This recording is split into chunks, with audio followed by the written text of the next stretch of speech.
but what we can do is to make sure that the kind of systemic and broad-based aggression that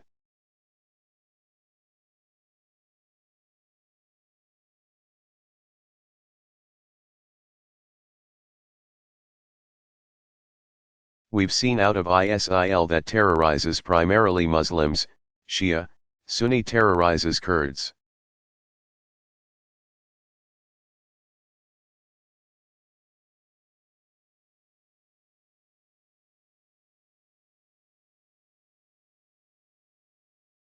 Terrorizes not just Iraqis, but people throughout the region.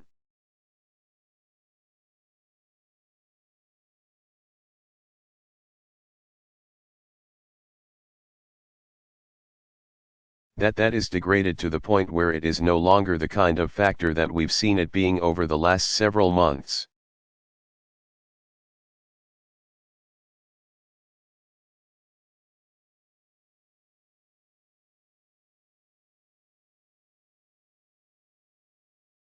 Question, Argoidian.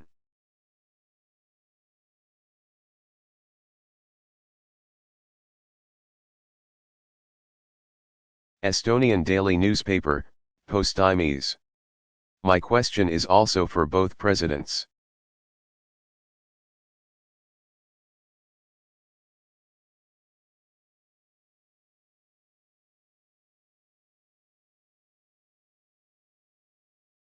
Ukraine is facing a difficult time, and the situation on the ground may become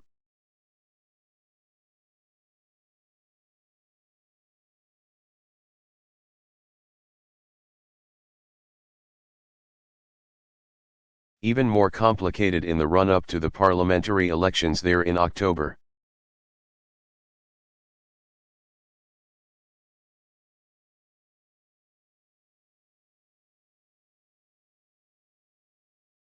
In your view, what more could be done and should be done to support Ukraine politically?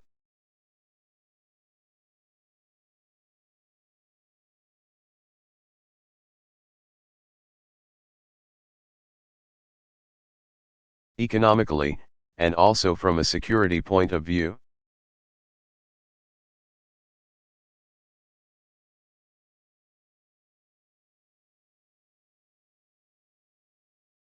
What do you think about the idea of providing Ukrainian armed forces with weapons?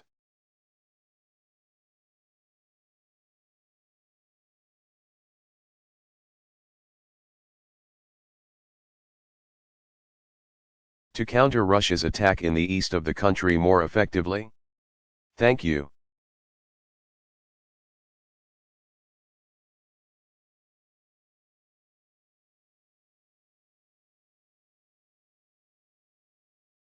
President Ilves, well, most importantly, Ukraine needs above all continued political support.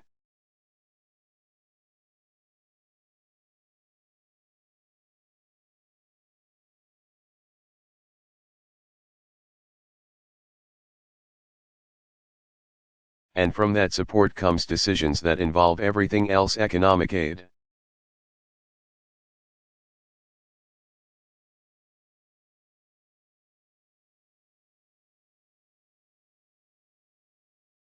humanitarian aid, and also military aid.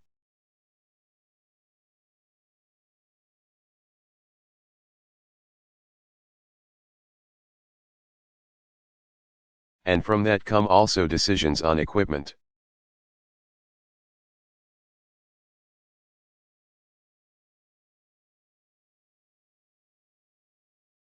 In Wales, the NATO-Ukraine Committee will gather and will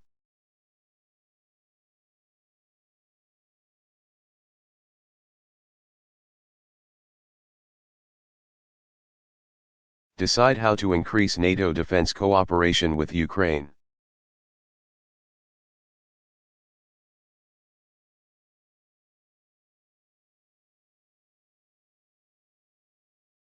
This is the kind of decision that we in NATO take together.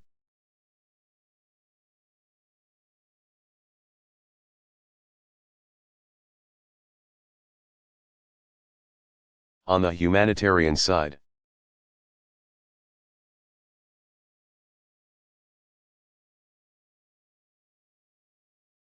We have doubled our humanitarian and development assistance in looking for what more we can do.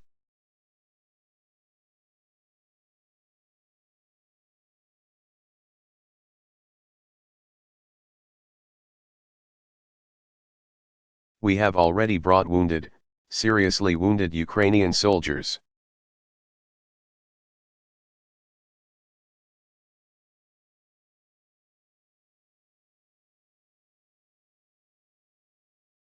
to our top-notch rehabilitation center here and will continue to do so.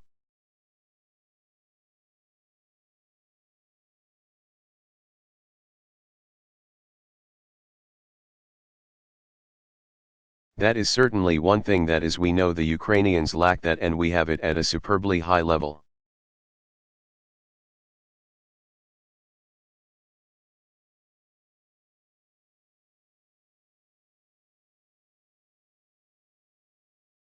And also, I should add quickly,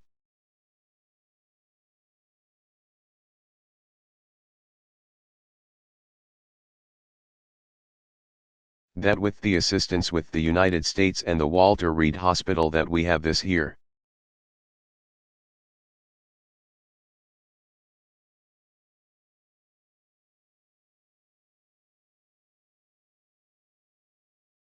The next couple of months leading up to the parliamentary elections will be very tricky.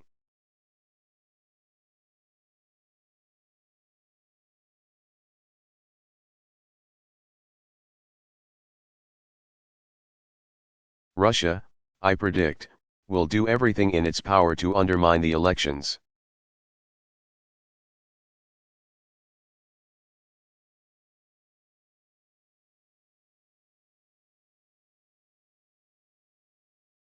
We saw this already in the case of the presidential elections.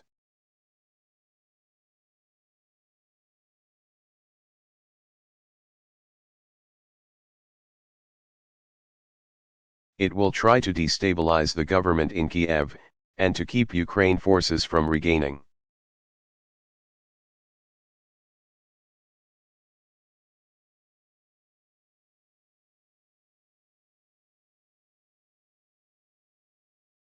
Ground in the east. So we should be prepared for a tough several or a month and a half.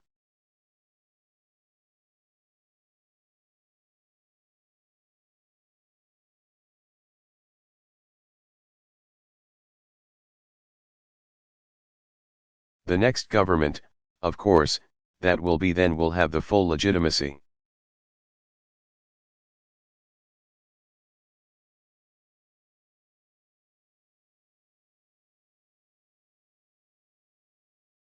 That comes with the new parliamentary elections must show that it is a clear end.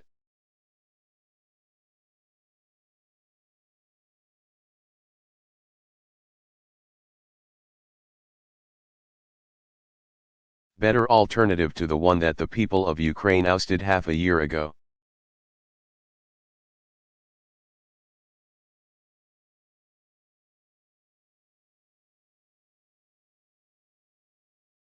And I also see that ensuring that the elections are carried.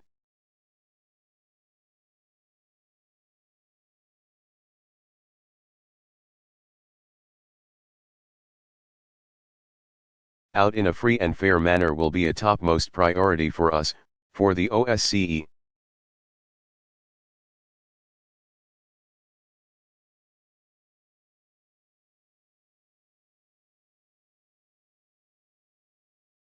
And I think one of the issues should be, in fact, the kind of interference that we saw in the presidential elections.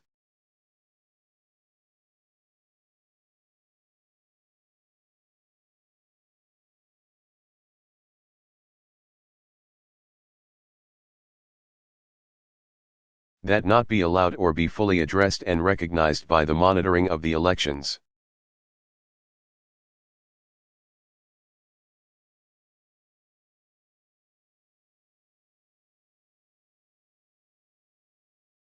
I think that we all after especially the presidential elections.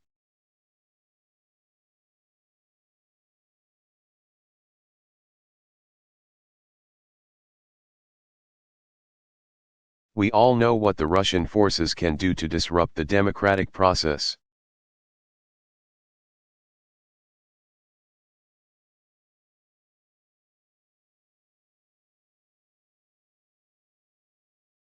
And I think we should be far better prepared to document all of that when we get to the elections.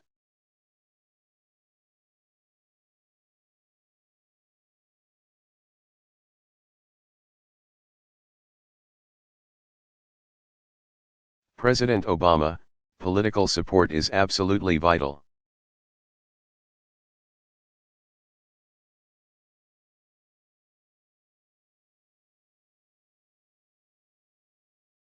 And one of our goals at the summit over the next several days is to once again project unity.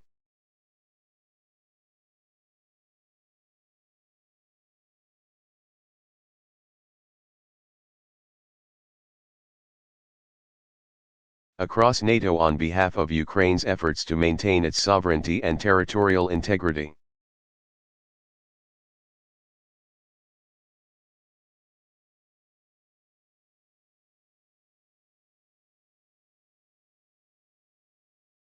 The sanctions that we've applied so far have had a real effect on Russia.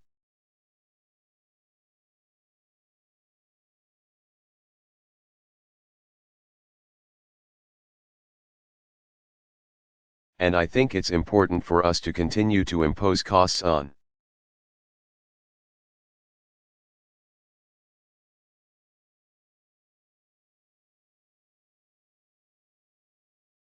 Russia so long as it is violating basic principles of international law.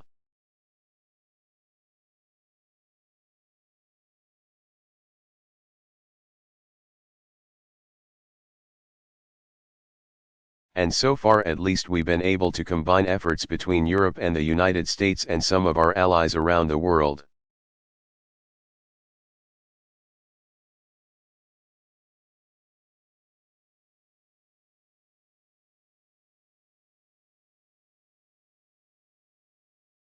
And the results are a Russian economy that is effectively contracting.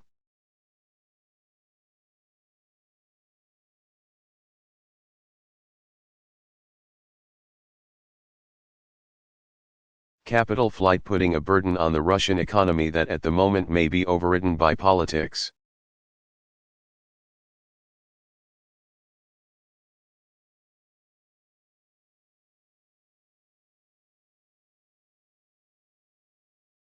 Inside of Russia as a consequence of state-run propaganda, but over time will point to the fact that this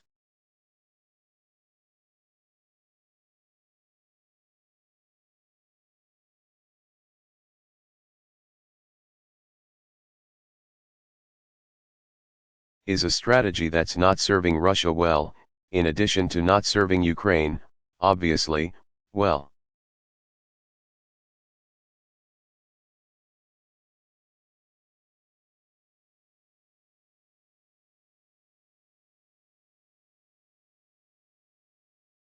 Beyond that, the Ukrainian economy is something that we have been paying a lot of attention to.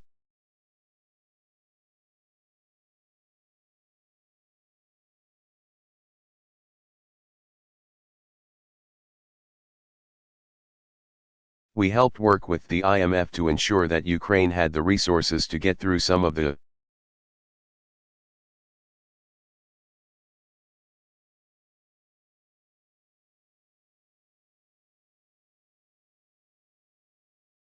emergency financing issues that they had to deal with, but we're going to have more work to do.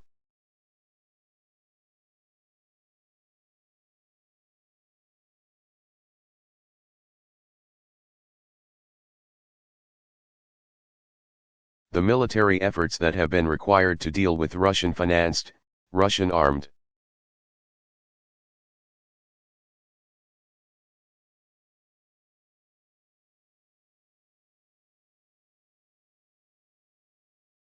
Russian-trained, Russian-supported, and often Russian-directed separatists has meant that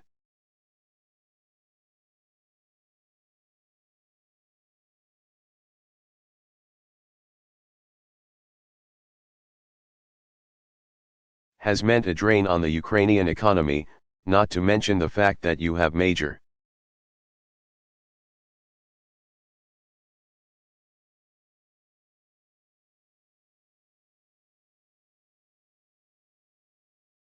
Industrial areas inside of Ukraine that obviously have been impacted by the conflict there.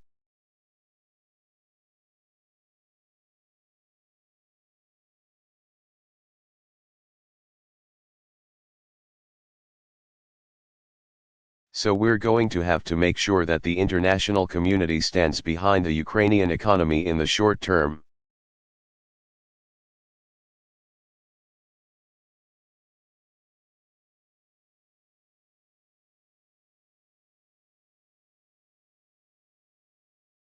Even as we encourage and advise and work with Ukraine to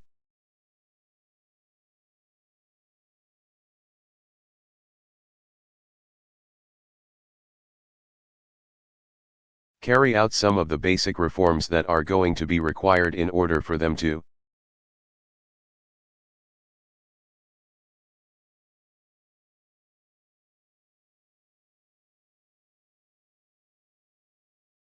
achieve the kinds of models of success that we've seen in Estonia and Poland and other places.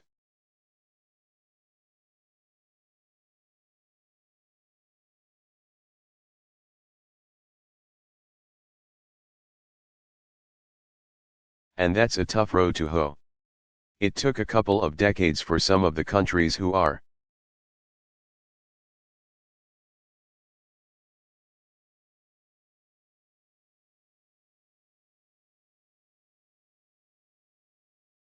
currently in the EU to achieve the sort of market-based reforms that have led to such great prosperity.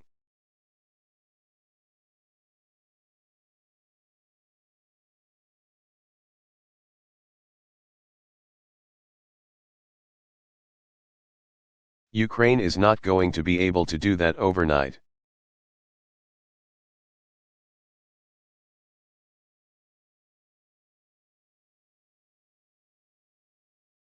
But we have to make sure that we are helping build a bridge towards that new future.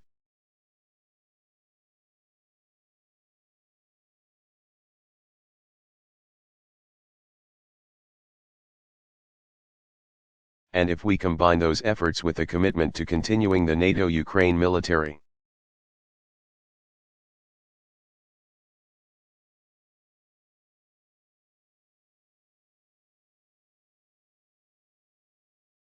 relationship, they are not a member of NATO, but we have consistently worked with their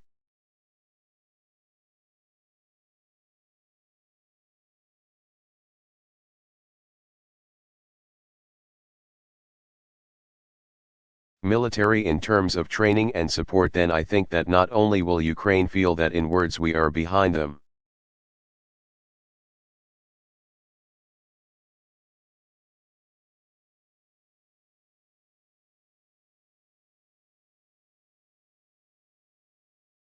but they'll see that indeed we are working with them, as well.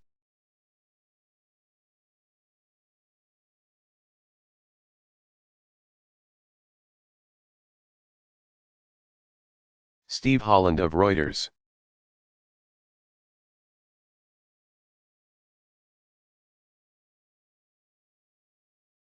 Question: Thank you, sir.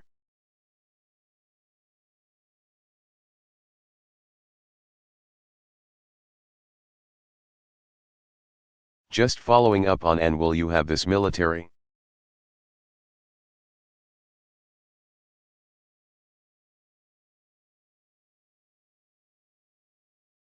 Strategy on ISIS ready for discussion with NATO allies this week.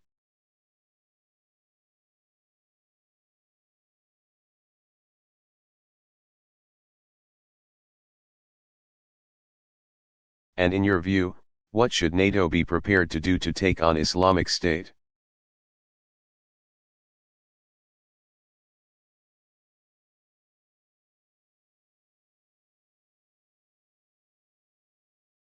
Lastly, how much stock do you put in this reported ceasefire?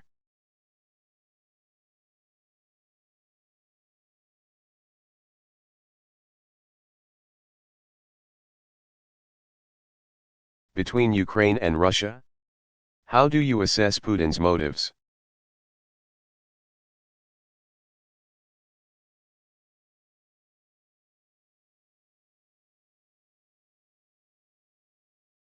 President Obama, it's too early to tell what the ceasefire means.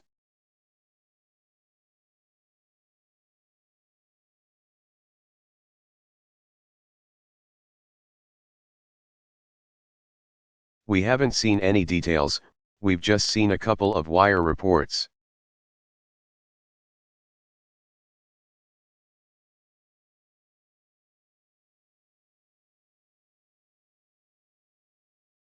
We have consistently supported the effort of President Poroshenko to achieve a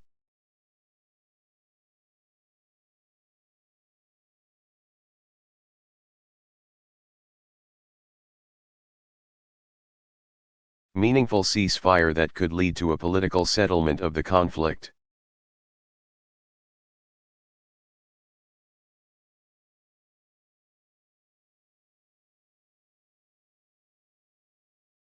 So far, it hasn't held, either because Russia has not been serious about it or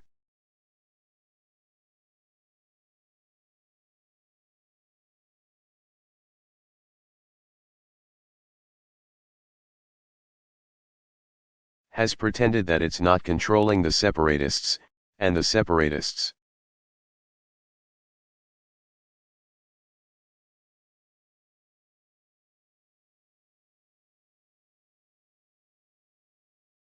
when they've thought it was to their advantage, have not abided by the ceasefire.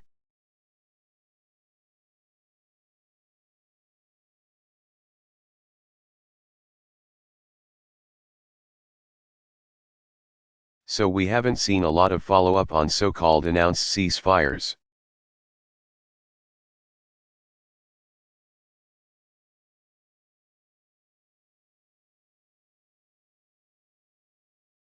Having said that, if, in fact, Russia is prepared to stop financing, arming,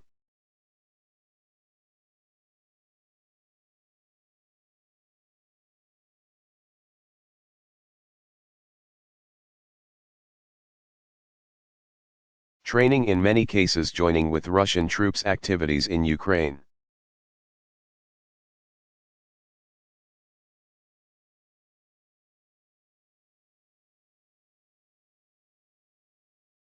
and is serious about a political settlement, that is something that we all hope for.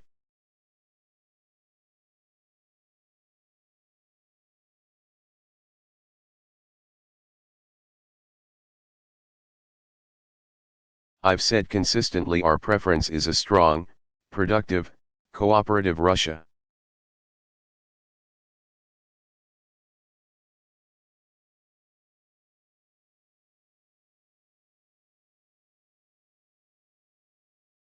But the way to achieve that is by abiding to international norms, to improving the economy.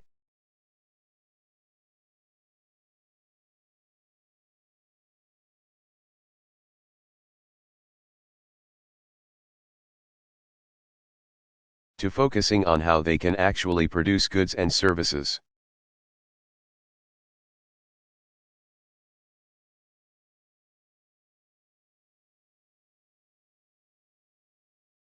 That other people want, and give opportunity to their people and educate them.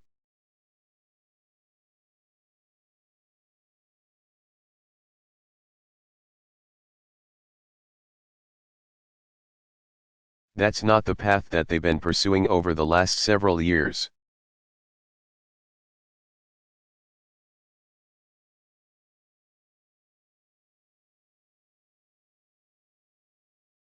It's certainly not in evidence when it comes to their strategy in Ukraine.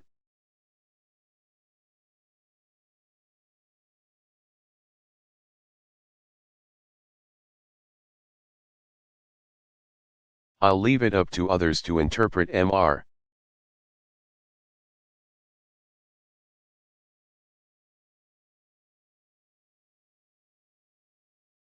Putin's psychology on this.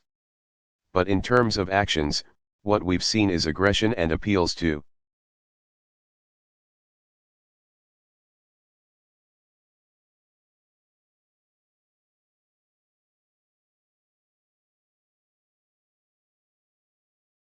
nationalist sentiments that have historically been very dangerous in Europe and are rightly a cause of concern.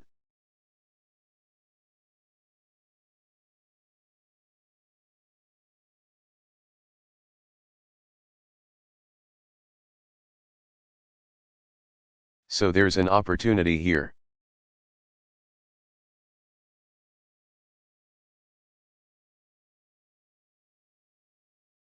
Let's see if there's follow-up.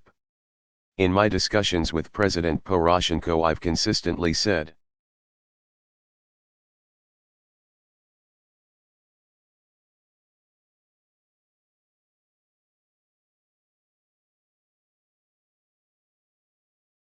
that he needs to follow up on the kinds of reforms that he proposed so that eastern Ukraine feels as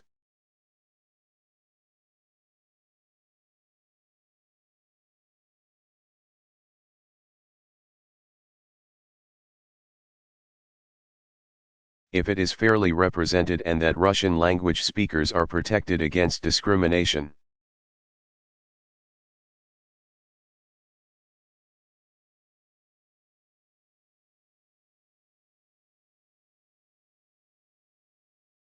These are all things that are part of this platform. We encourage them to move forward.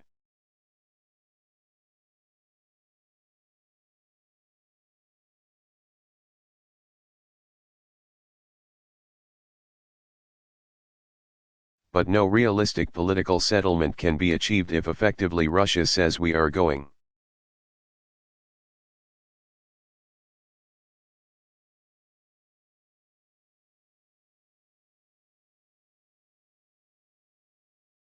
to continue to send tanks and troops and arms and advisors under the guise of separatists who are not homegrown.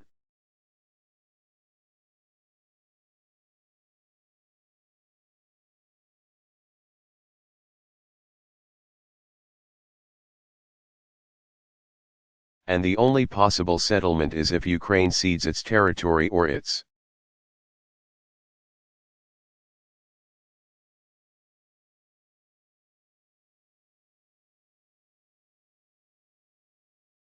sovereignty or its ability to make its own decisions about its security and its economic future.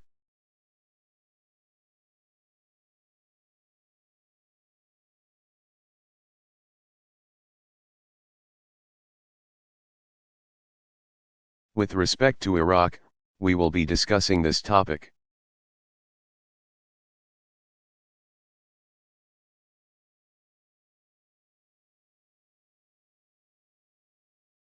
Even before ISIL dominated the headlines, one of the concerns that we have had is the development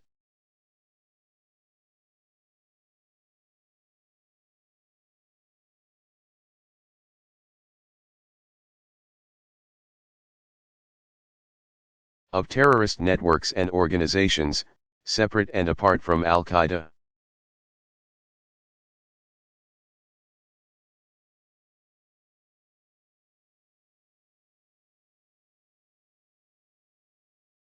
Whose focus oftentimes is regional and who are combining terrorist tactics with the tactics of small armies.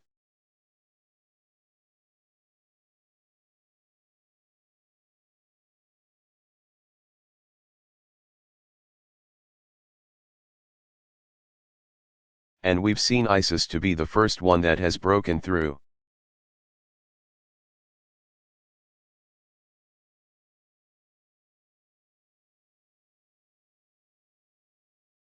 But we anticipated this a while back and it was reflected in my West Point speech.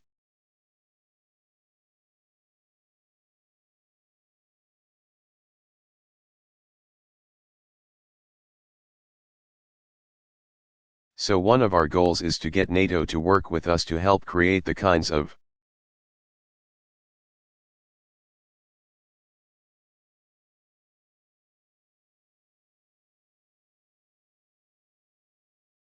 partnerships regionally that can combat not just ISIL,